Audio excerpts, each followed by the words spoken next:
আসসালামু আলাইকুম, welcome to নাসরিনস diary. আজকে আপনাদের সাথে কানলা মাছের কোফতা বানানো শেয়ার করব। সো আমি প্রথমে মাঝারি সাইজের দুটো কানলা মাছ ভালো করে পরিষ্কার করে আঁশ ছাড়িয়ে ধুয়ে রেখেছি।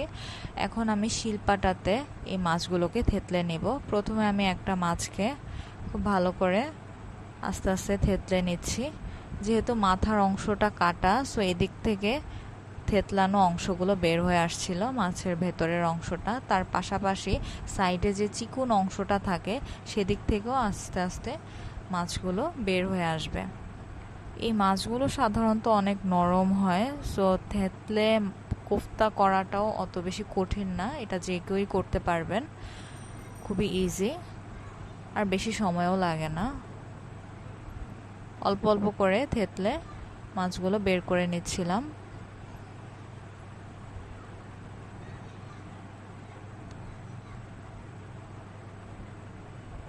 ভাবে হাত দিয়ে চেপে চেপে থেতলানো অংশটা বের করে নিতে হবে, মাছের ভেতরের অংশটা।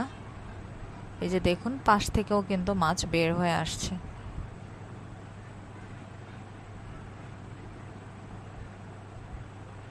আল্লাহ তাআলা কত সুন্দর করে আমাদের জন্য কত কিছু সৃষ্টি করেছেন, কত টেকনিক্যালি, কত সুপরিকল্পিতভাবে আমাদের জন্য কত কিছু দিয়ে রেখেছেন। মাশাআল্লাহ, আলহামদুলিল্লাহ। আমাদের আল্লাহর নিয়ামত গুণে শেষ করা যাবে না। আল্লাহ আমাদের জন্য কত কিছুই না, কত সুপরিকল্পিতভাবে, কত প্রি প্ল্যান্ড ওয়েতে উনি আমাদেরকে দুনিয়াতে দিয়েছেন। মাশাআল্লাহ। কানলা মাছের তরকারি যদি আমরা খাই, তরকারির চেয়ে বরং কোফতাটা এত বেশি সুস্বাদু হয়। আর এই রেসিপিটা হচ্ছে আমার নানুর থেকে এটা শেখা। আমার আম্মু শিখেছেন এবং পরবর্তীতে আমিও আমার মায়ের থেকে এটা শিখেছি। এটা খুবই অসাধারণ এবং খুবই আনকমন একটা রেসিপি আর খুবই মজাদার। আমরা সাধারণত মাঝে মধ্যে সিপির চিকেন বলগুলো খাই না, তো ওই টাইপের কিছুটা এটার টেস্টটা আসে। আমি যেভাবে বানাবো ওইভাবে যদি আপনারা ফলো করেন তাহলে ওই টাইপের কিছুটা আপনার টেস্ট পাবেন। সিপির চিকেন বলটা যেরকম হয় ওই রকমটাই হয় অনেকটা। আচ্ছা, তো আমি এভাবে বারবার থেতলে নিচ্ছিলাম আর মাছগুলো অলমোস্ট বের হয়ে আসছে। তারপরেও যতটুকু পারা যায় একদম ফ্রেশ করে বের করা, যেন ভিতরে আর কোনো মাছের অংশ অবশিষ্ট না থাকে, সেটাই চেষ্টা করছিলাম। আস্তে আস্তে কাটার অংশটাও বের হওয়া শুরু হয়েছে।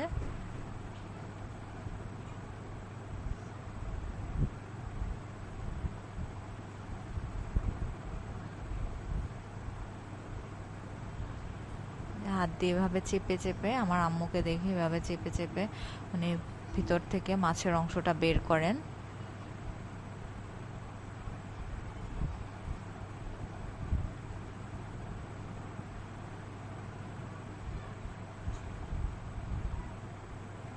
তো এভাবে বারবার আমি থেতলে নিচ্ছি যেন ভিতরে কোনো মাছের অংশ আর অবশিষ্ট না থাকে।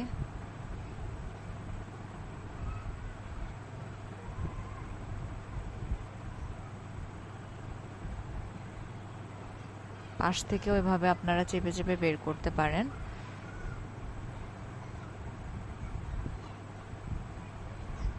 মানে মাছের যেই ভেতরের যে পুর অংশটা, যেই নির্যাসটা, এটা যেন পুরোটা বের হয়ে যায় কাটা ছাড়া, সেটাই চেষ্টা করছিলাম।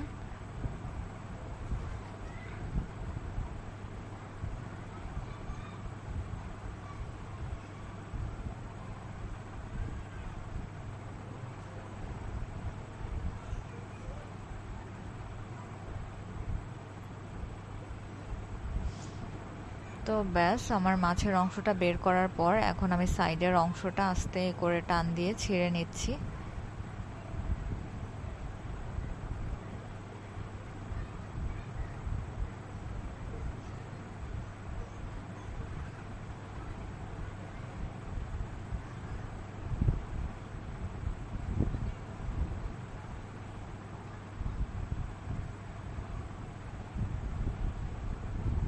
এখান থেকেও যতটুকু পারি আমি মাছ কাচিয়ে নিচ্ছিলাম।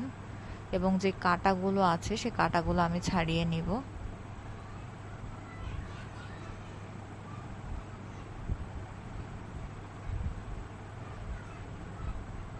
আস্তে আস্তে ধরে কাঁটাগুলো টান দিয়ে উঠে নিচ্ছি।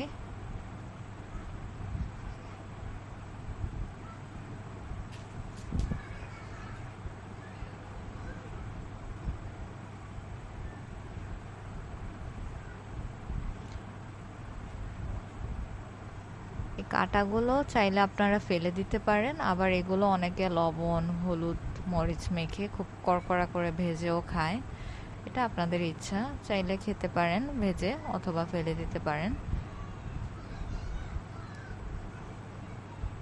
তো এই যে আমার যে মাছের যে চামড়ার অংশটা এটা বের হয়ে গেছে, এই চামড়ার অংশটা আমি রেখে দিব একটা বাটিতে।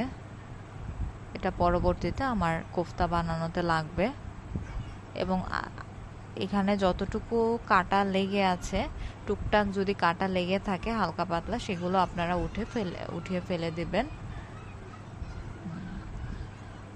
যে কাটাগুলো যদি হালকা পাতলা থাকে তাহলে সেই কাটাটাও আপনারা ফেলে দিবেন, যেন আমার চামড়াটা একদম ফ্রেশ থাকে।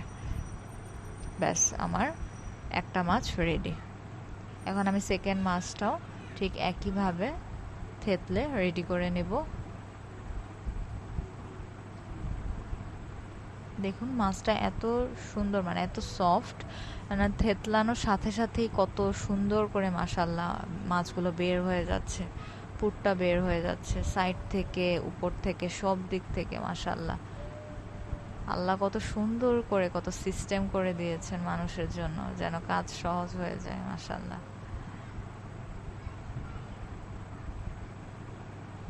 আলহামদুলিল্লাহ। এই তো হচ্ছে আমার কাজ, অনেকটা এগিয়ে গেছে।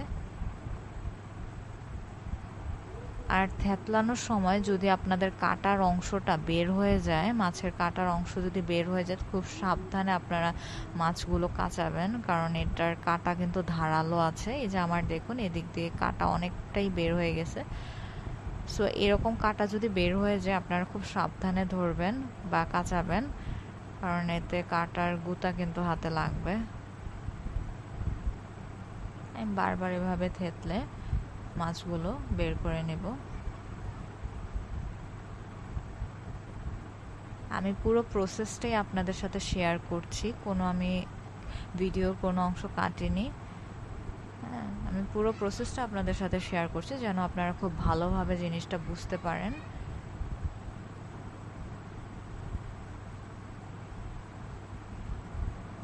আমার মাছগুলো মাশাআল্লাহ কত সুন্দরভাবে বের হয়ে আসছে, কত সহজে। এটা যে কেউই পারবে, এটা অনেক ইজি।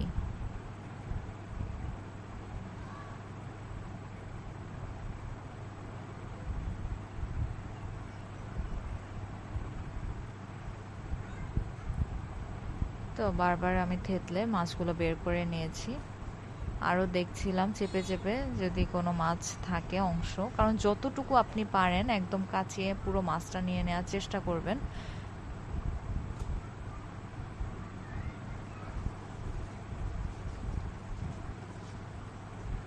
আমার মেয়েও আমাকে হেল্প করছিল।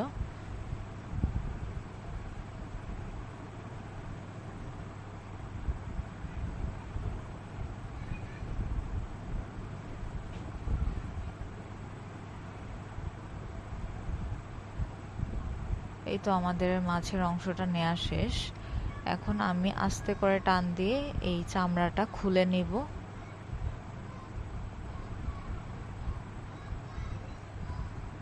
আস্তে টান দিলেই পুরো মাছের চামড়াটা খুলে যাবে, এবং যে কাঁটাগুলো আছে সেগুলো আস্তে আস্তে উঠিয়ে আমি ফেলে দেব বা একটা বাটিতে রাখবো। কেউ যদি চান আপনারা ভেজে কড়কড়া করে খাবেন সেটাও করতে পারেন, অথবা কেউ যদি ফেলে দিতে চান সেটাও করতে পারেন, এটা যার যার পছন্দ।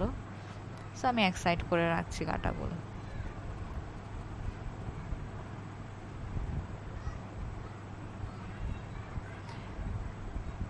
এবং কাটা সরানোর পরেও দেখছিলাম যে যদি কোনো মাছের থাকে ওইটাও যেন পুরোপুরি নেওয়া যায়, মানে একদম টোটাল বেনিফিটটা যেন মাছ থেকে আমরা পাই।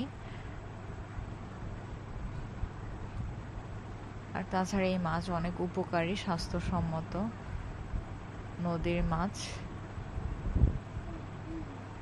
শরীরের জন্য অনেক ভালো, অনেক পুষ্টিকর, সবার জন্যই, সবার স্বাস্থ্যের জন্য এটা ভীষণ ভালো।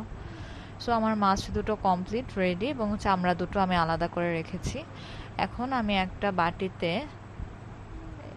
এই মাছের চামড়াগুলো আলাদা করে রাখছি। এর সাথে আমি কাঁটাগুলো আলাদা করে রেখে দিয়েছি। তার সাথে আমি 1 বাটি পেঁয়াজ বেরেস্তা নিয়েছি, হলুদের গুঁড়ো, মরিচ গুঁড়ো, জিরা গুঁড়ো, লবণ এবং আদা রসুন বাটা নিয়েছি, পরিমাণ মতো নিয়েছি। এখন আমি পেঁয়াজের বেরেস্তাটা ভালো করে কচলে একদম গুঁড়ো গুঁড়ো করে দিচ্ছি। তার সাথে মশলাগুলোও দিয়ে দিচ্ছি। আমি এখানে 1/2 চামচের মতো হলুদ গুঁড়ো, 1/2 চামচ হলুদ গুঁড়ো, 1/2 চামচের একটু কম মরিচ গুঁড়ো আর 1/2 চামচের একটু কম জিরা গুঁড়ো নিয়েছি। লবণও পরিমাণ মতো আন্দাজ অনুযায়ী নিয়েছি। তার সাথে অল্প করে আদা রসুন বাটা নিয়েছি এবং সবগুলো নিয়ে আমি খুব ভালোভাবে মেখে দিচ্ছি। আর এই মাখানোটা আমি অনেক সময় নিয়ে করব, যেহেতু মাছগুলো অলরেডি অনেক আঠালো হয়ে আছে। সো এই মশলাগুলো সব কিছু খুব সময় নিয়ে এটা মাখাতে হবে, যেন পুরো মাছের সাথে মশলাটা ভালো করে মিলিয়ে যায় বা মেখে যায়। এটা আমি অনেকক্ষণ ধরে মেখেছি, কারণ আপনার মাখানোটা যত সুন্দর হবে খাবারটা খেতে তত বেশি সুস্বাদু হবে।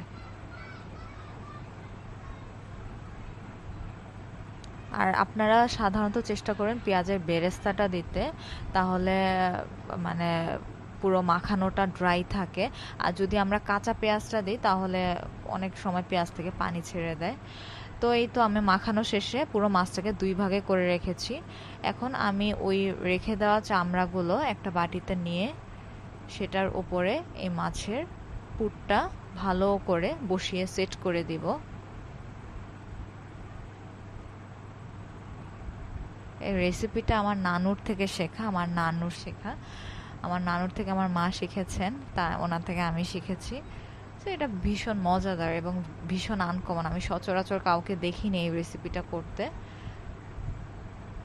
তো ভাবলাম আপনাদের সাথে শেয়ার করে, আপনারাও ট্রাই করে দেখতে পারেন, এটা খুবই মজাদার একটা রেসিপি। সেই তো আমি মাছটা বসিয়ে মাছের যেই শেপ সেই শেপ বরাবর আমি সেট করে বাকি চামড়াটা দিয়ে আলতোভাবে লাগিয়ে দিচ্ছিলাম, লক করে দিচ্ছি। ভালো করে চেপে চেপে আলতো হাতে, একদম আলতো হাতে আমি ভালো করে চেপে চেপে লক করে দিয়েছি।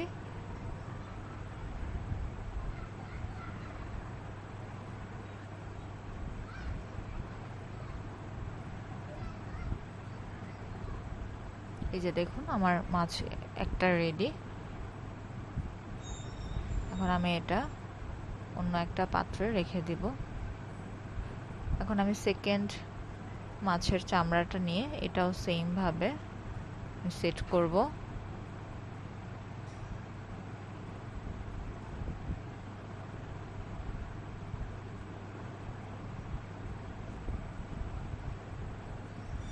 আমার মাছের মাখানোটা খুব পারফেক্টলি হয়েছিল আল্লাহর রহমতে।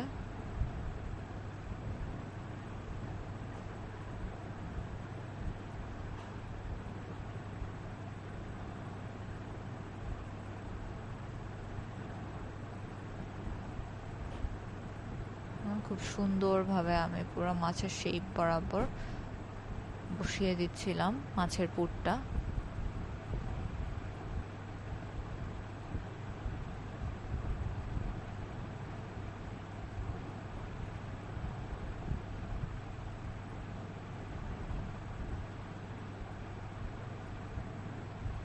এবং অপর পাশ থেকে চামড়াটা আমি এনে লক করে দিচ্ছি।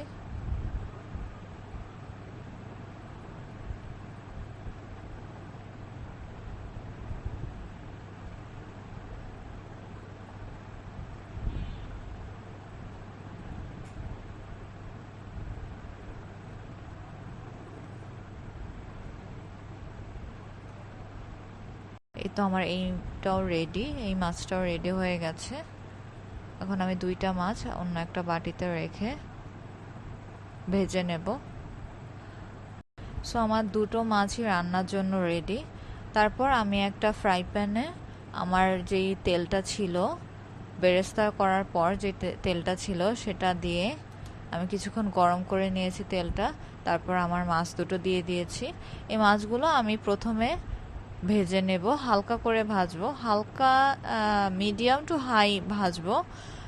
তারপর আমি মাছগুলোকে প্রসেসিংয়ের জন্য পরের স্টেপে যাব। প্রথমে হালকা করে আমি ভেজে নিচ্ছি যেন ভিতরের যেই অংশটা আছে এটা যেন ভালো করে কুক হয়।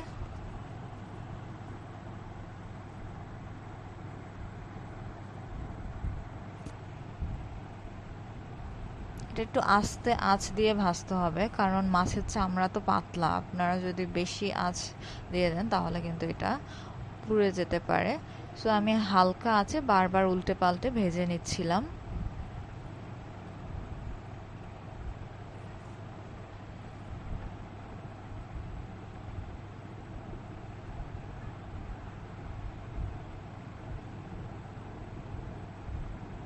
তো আমার ভাজা হয়ে যাওয়ার পর আমি সেটাকে একটা বাটিতে উঠিয়ে রাখছি। তারপর ঠান্ডা হলে আমি সেগুলোকে পিস করে নিয়েছি। আপনারা ছুরি দিয়ে বা কারো যদি ছুরি দিয়ে না পারেন বটি দিয়ে পিস করতে পারেন। তারপর আমার পিস করার যে অংশটা, ভিতরের যে অংশটা ছিল, কাটার পর আমি সেগুলোকে দুপাশে ভেজে নেব।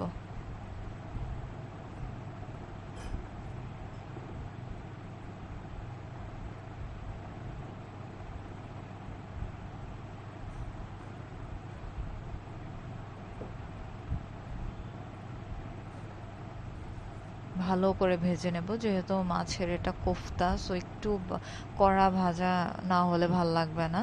সো আমি সব দিকেই খুব কড়া করে ভেজে নিচ্ছি। আর গরম ভাতের সাথে এটা খেতেও খুব মজা।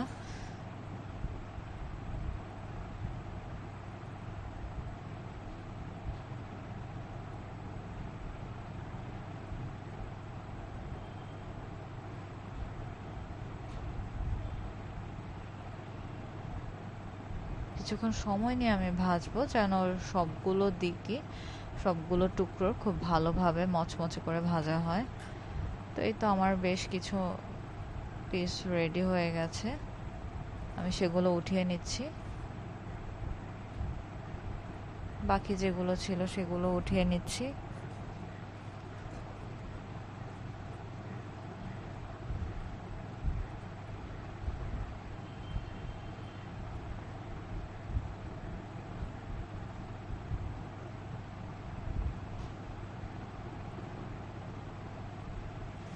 ব্যাস, আলহামদুলিল্লাহ, আমার রান্না রেডি। আপনারাও এভাবে খুব সহজে এবং মজাদারভাবে একটা নতুন রেসিপি ট্রাই করতে পারেন।